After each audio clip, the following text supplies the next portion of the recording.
అనకాపల్లి జిల్లా Atchutapuram commercial tax ఆఫీసులో ACB అధికారులు తనిఖీలు చేపట్టారు. Commercial tax deputy commissioner Jayalakshmi లంచం తీసుకుంటూ ఏసీబీ అధికారులకు పట్టుబడ్డారు. హైదరాబాద్కు చెందిన వ్యక్తి ఫిర్యాదుతో ఏసీబీ సోదాలు చేసింది. హైదరాబాద్ లో బుక్ చేసుకుని కాళేశ్వరి ట్రాన్స్పోర్ట్ ద్వారా విశాఖపట్నం తీసుకొచ్చాడు. ఈ కాళేశ్వరి ట్రాన్స్పోర్ట్ సంబంధించిన గొడౌన్ లో ఉంచడం జరిగింది.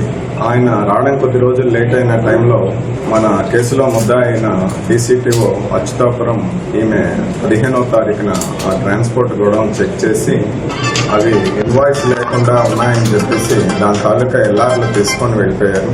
మొదటగా 30,000 రూపాయలు మీరు లంచంగా ఇస్తే మీ ప్రాపర్టీ రిలీజ్ చేస్తామని చెప్పడం జరిగింది. ఆయన రిక్వెస్ట్ చేసి దాని మీద 25,000 రూపాయలకి ఆమె తగ్గించారు. మనకి ఆయన కంప్లైంట్ నిన్న ఇవ్వడం జరిగింది. ఆ అమౌంట్ 25,000 లంచం డబ్బులు కాళేశ్వరి ట్రాన్స్పోర్ట్ ఇన్ఛార్జ్ అయిన సన్యాసిరాజుకి ఇమ్మని చెప్పడం జరిగింది.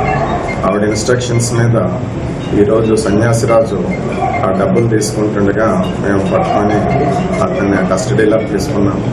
అలాగే జయలక్ష్మి ఈవిడ deputy assistant commissioner state tax Atchutapuram ఈమెను కూడా కస్టడీలోకి తీసుకొని విచారిస్తున్నాము.